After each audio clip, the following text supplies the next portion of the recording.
and a loss is an indication that you're not a good player, not a good deck builder or anything. They're deliberately hard, meant to be kind of a brutal challenge, but hopefully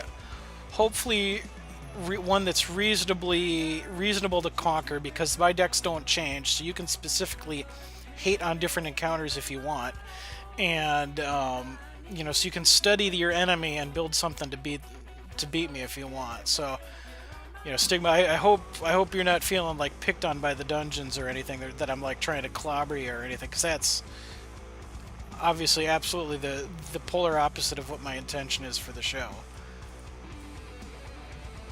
And you have kept the show alive many weeks where there was nothing else to do, and we would not have had a show if you didn't want to play.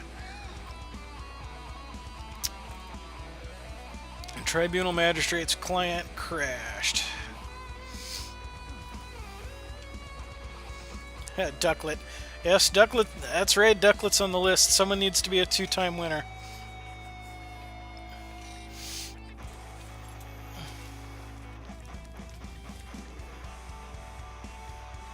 Alright, Jewish has a win in the fight night.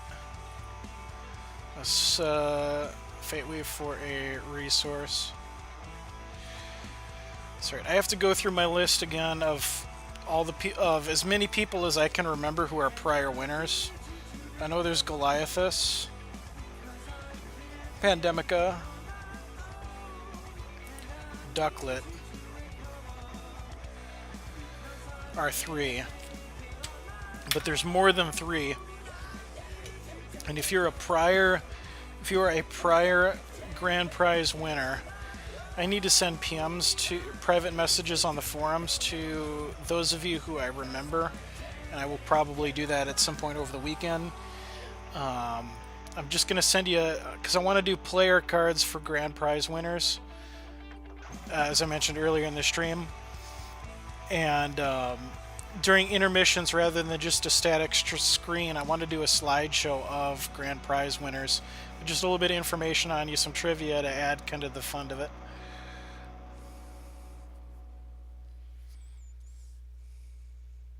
You have a near photographic memory and can think like 15 turns ahead, yet the dungeon/RNG smacks you in the face every well. Gonna keep going, because at the very least, you do stuff the prize pool. Your corpse helps enrich whoever walks away at the end.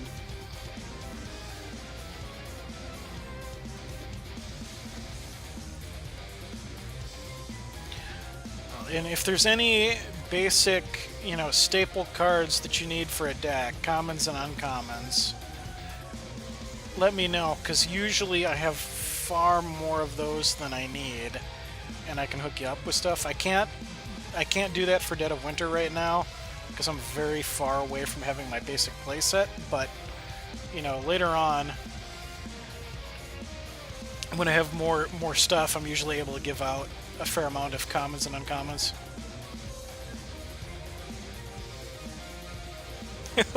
Lord Blightbark can make a freaking greenhouse on my corpse. You're grade A fertilizer.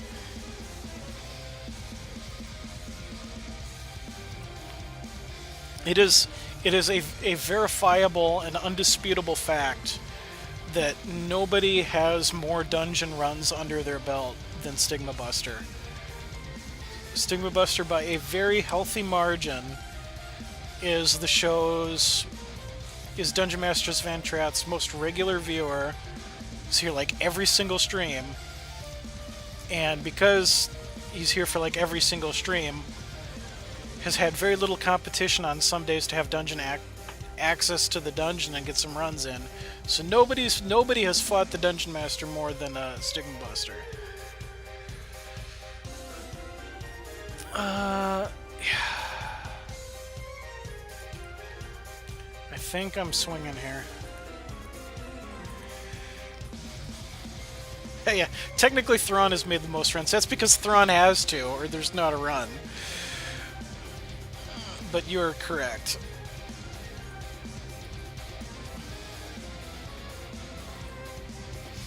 If you ever win, you should just stop playing Hex, because it's all downhill from there. You have reached the summit. You have bested Thrawn. Crushed him at his own game. There can be no greater win. Forget about bashes and clashes and cosmic crown showdowns. None of that crap matters. It's about kicking Thrawn's ass on his own show.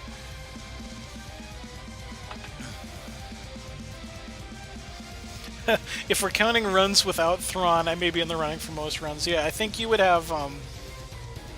You would probably have second place after Stigma.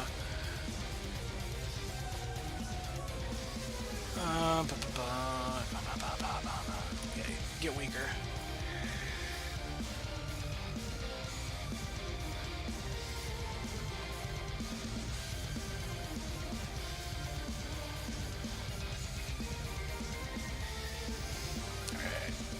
Pandemica, once again, going to show us all the power of momentum. And how quickly it can snowball out of all kinds of control. Seriously, the battles of destiny. Make it stop!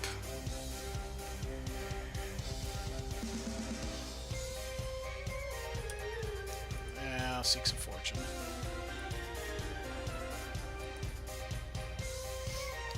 I mean, probably fate weaving for resources just to make sure that he's continuing to hit the momentum drops.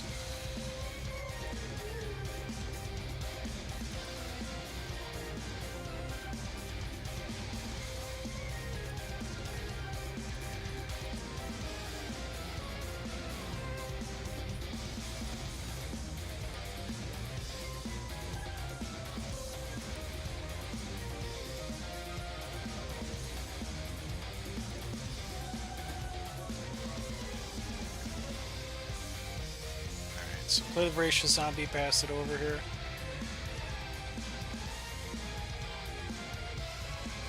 Can now sacrifice this into this to make this a 4-2. Which does some shockingly little.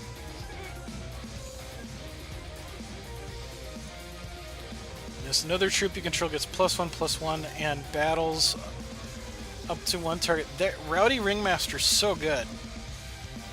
It is so good in what Pandemica is trying to do here. And so now we are wide open for 9, and I never got to do sacrifice.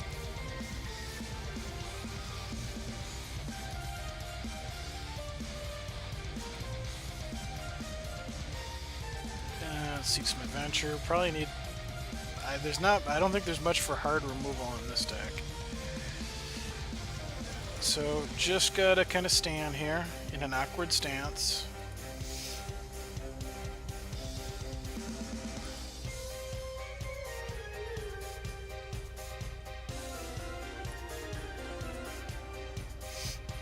Guidance gonna grab a shard. Does not grab a shard. Already has one. Or maybe did. 2020!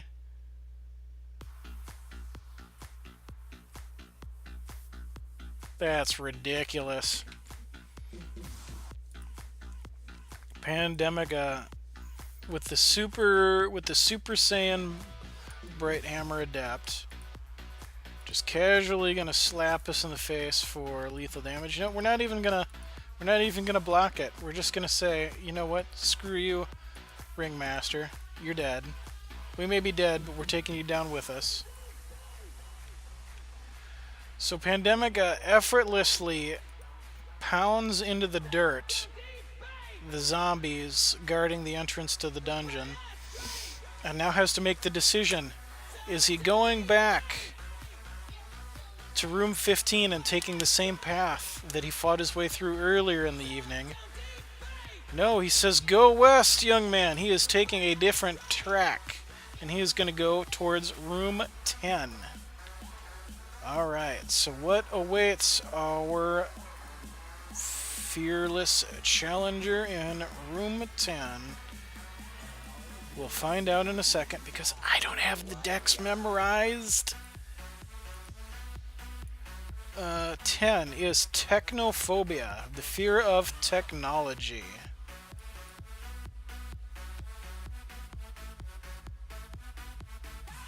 Let's take that map down.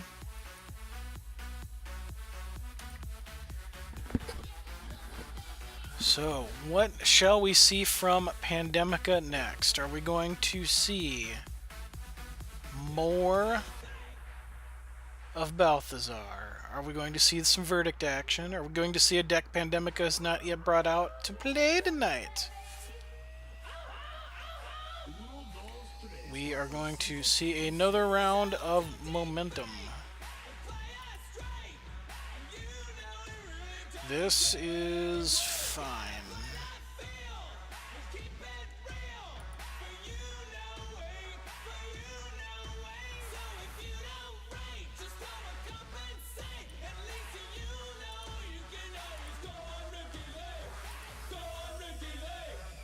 Alright, so Technophobia. It is all robots. This is our robot uprising. Terabots, reactor bots, electroids. Electrobot is a poor man's momentum here in this kind of setup. Alright, so let's grab a Sapphire just to make sure we have our thresholds happy. Get the reactor bot out there. And pass it over. Crackling Vortex here. Every time you gain a charge, this gets +2/+2, so Crackling Vortex is going to make Reactor Bot a 5/5 here. He brings out the Jubilant Jouster AAs.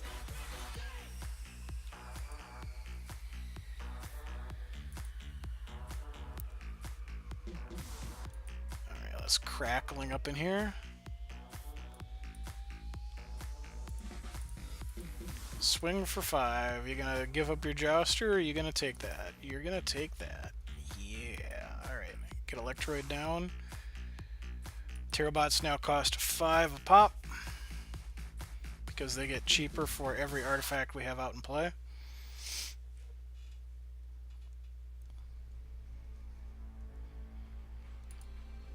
Electroid, the downside to his cheapness for a 3/4 body is that he can't attack or block unless you control 4 or more dwarves or robots. I gotta mute my mic for a second because I got a sneeze coming on.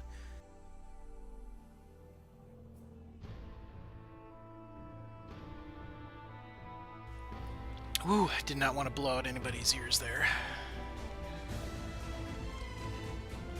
Aww. Reactor bot got blown up. And we need 3 or more artifacts in the crypt to summon a warbot.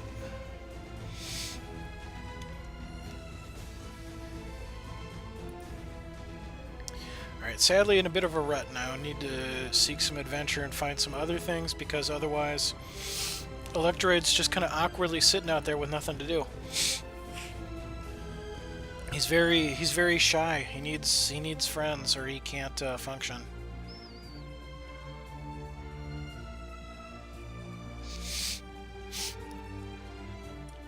All right, Pandemica throws down the what's it called? Devoted Luminist, another momentum target.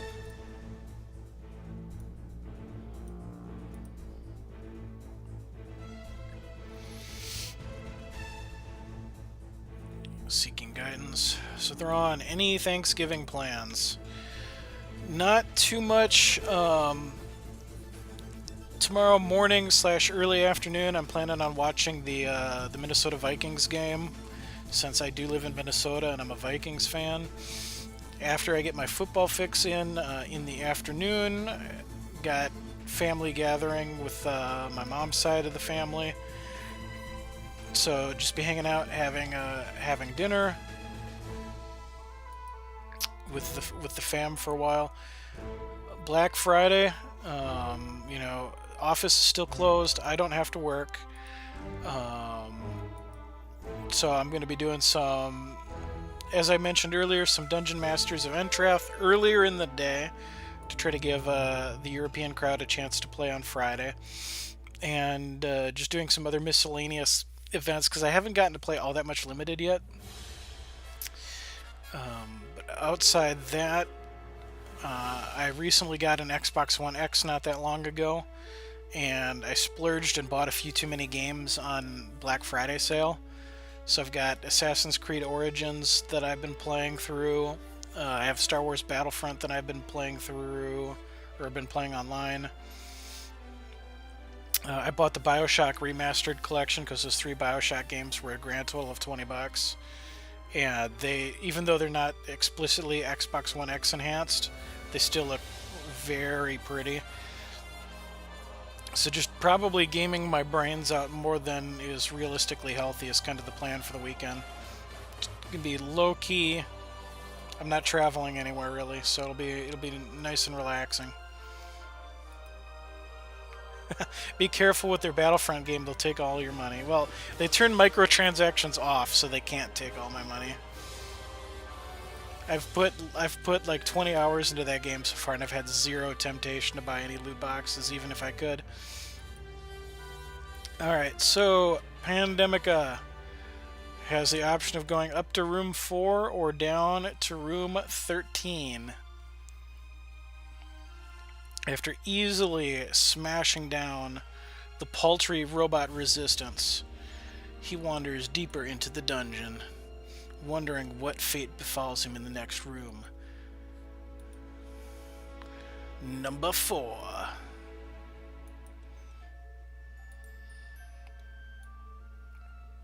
Number 4. Where are you? Why can I no longer see your name? Reading is fun.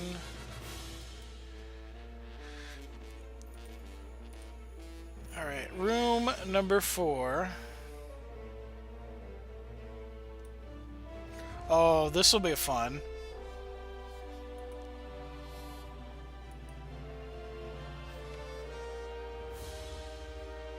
Let's get the dungeon off here.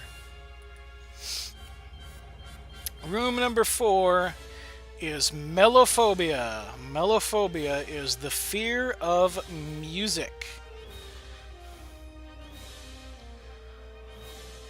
which means we're going to have a champion mirror match.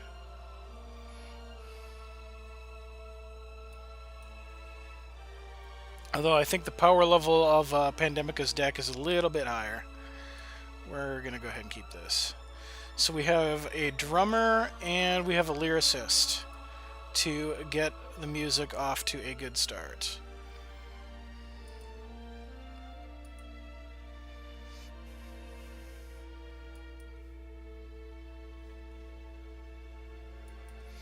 Alright, I'm going to Fate Weave for a non-resource here. See what we pull with the lyricist. Start your turn, gain an additional temporary resource, so that can help us ramp up a little bit.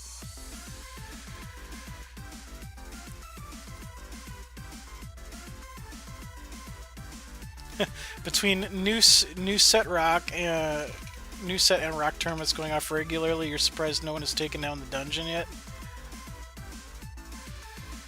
So many brews flying around, one of them is bound to stick. Well, yeah, and the you know, between Function and Pandemica's tournaments and the Fight Night, you know, both helping gather more interest in budget formats,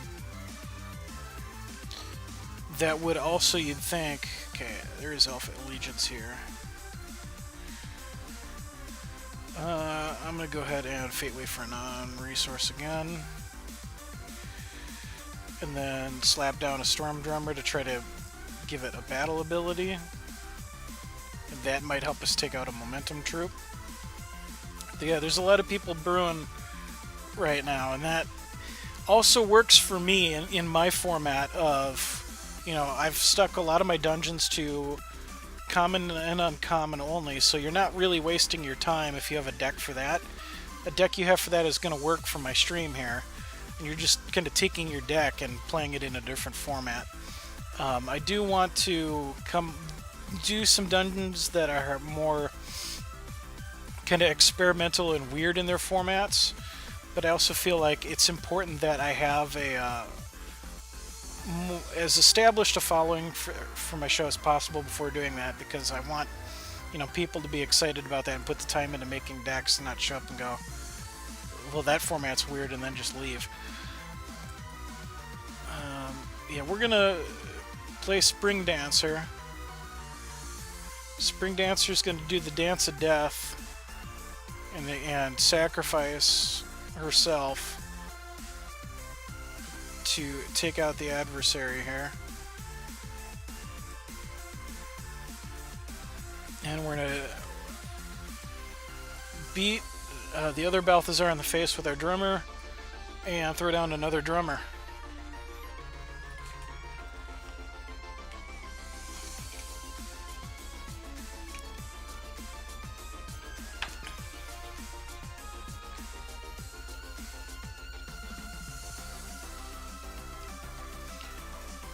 Alright, so Devoted Luminist is 3/3.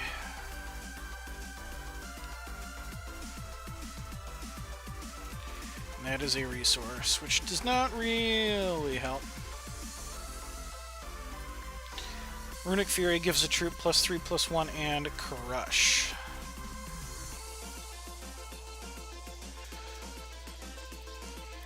So let's swing like this and see if there's blocks.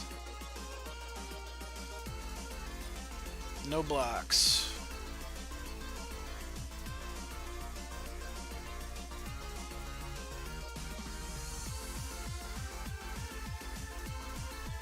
So we'll play out the Lyricist, pass the turn, put the Valor on it, just to give it a little bit more survivability.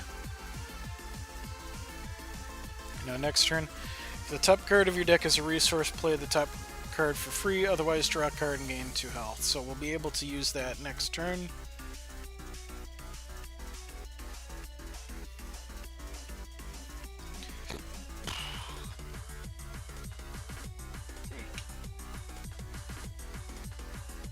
Well, boo.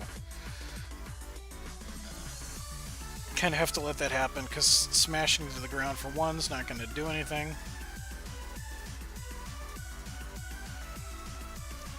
Momentum's so good. Momentum was waiting for... Puck and Balthazar was waiting, or just Puck. Just Balthazar. Sorry, I can't talk. Puck is dead. So that's 9 with Steadfast coming in.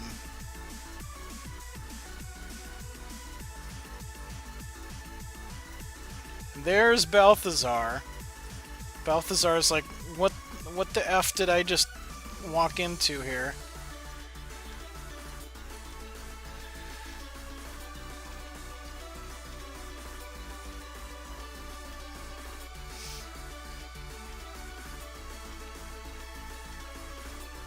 It's not even profitable to swing in with Runic Fury here at the moment.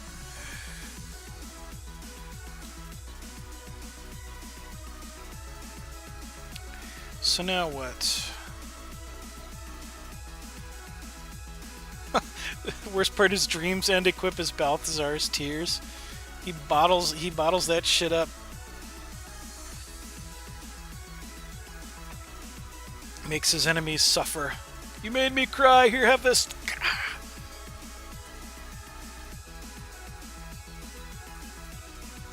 Dreams and equipment is Balthazar's Tears. Yeah, so Balthazar thought he'd step out from the curtain and make a grand debut, only to find that the band basically all got slaughtered before he could show up.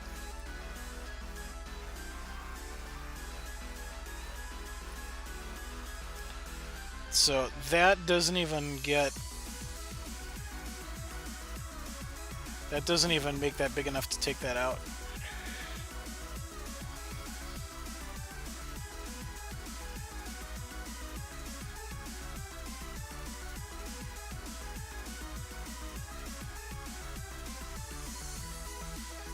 You can have this battle opposing troop. Balthazar says, no thank you. Balthazar is going to stay in hand, and we're going to see if one of these 2 combat tricks, or a combination of them, can bail us out. Actually, it'd probably just be better to straight up smash to the ground.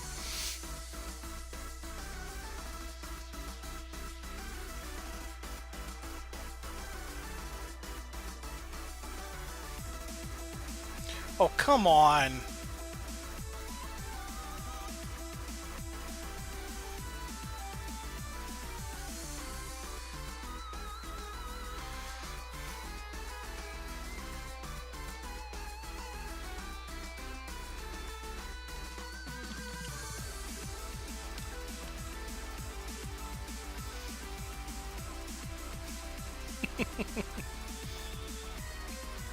Yeah, you want me to fight that? Screw that. You fight that. Oh, momentum silly.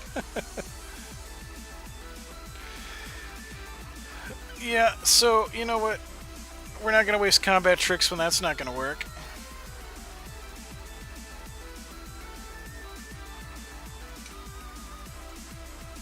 Oh, good. I'm so glad we drew a resource. No, we're not going to.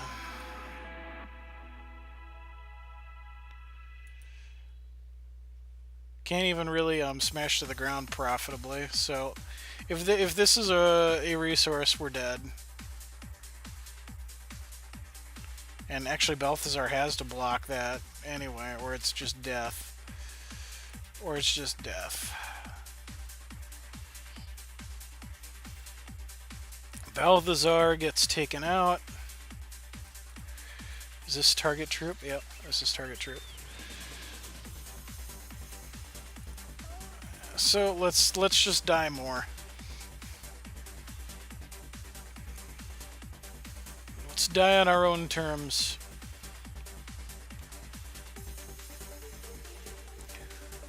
Alright, so that was number 4. So we are on to room number 9. Pandemica says, I'll fight the last boss got me, I'll take out a different boss. Fine, we'll see how that goes. So now we are fighting boss number 9.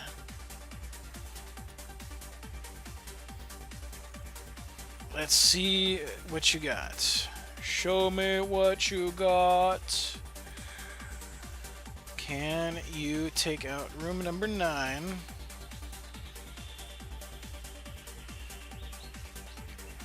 Otherwise known as Phobia, the fear of mirrors.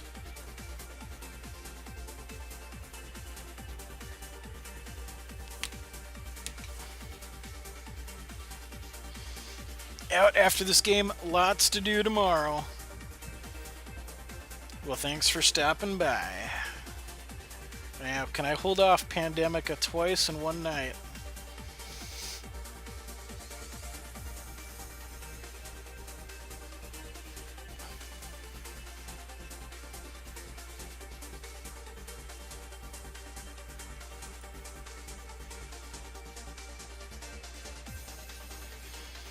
Problem is, I fear this deck is slow against momentum, and I don't know that it has much for hard removal.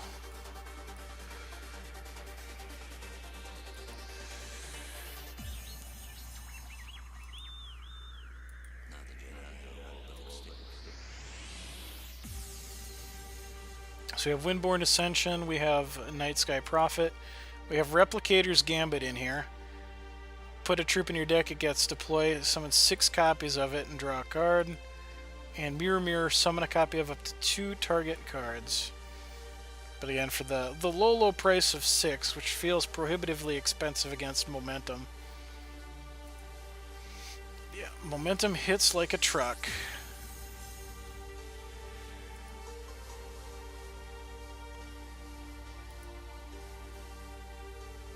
Deathless Infiltrator. When you Fate Weave, this gets 2 attack and flight, and right now it is a 3/4 with Crush.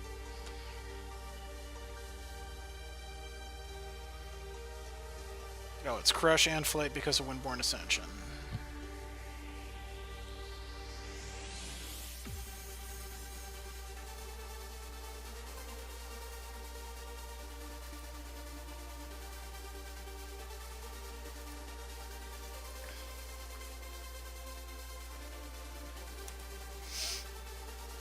And, of course, more momentum.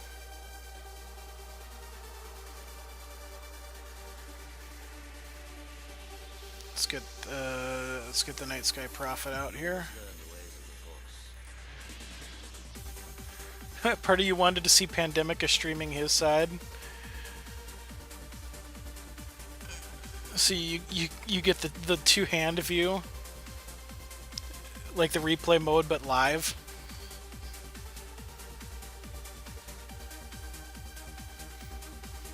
Actually, Pandemica has a replay feature. He might be able to pull his own games. I don't know how saving it works, though. I wish you didn't always have Battle of Destiny when I didn't want you to have Battle of Destiny.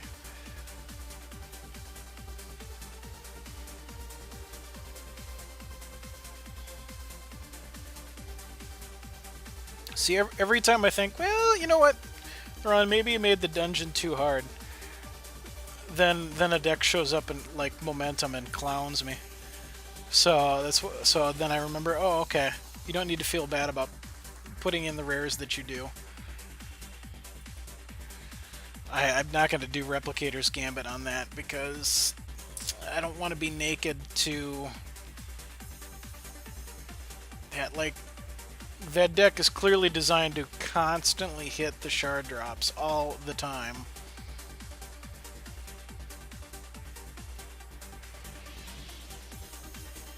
Hit your shard drops or die trying. And now there's... so that's 10...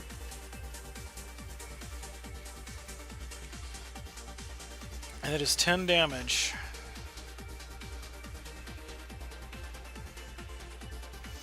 In the time it's going to take us to have enough resources to play a Vigilant Duskwing. Prestidigitator, 5/3. Actually, you know what? I want to play that instead. That got the buff, and it gives us an Arcane Focus, which is good.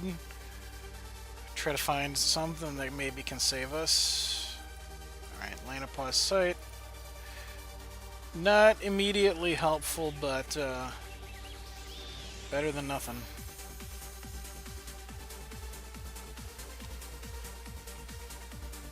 Palm of Granite.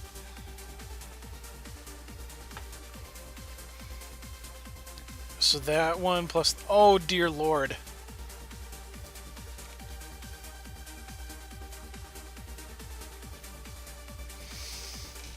Bow to our Momentum Masters. Oh, bow to our Momentum Masters. Have immediate hard removal or get the hell out.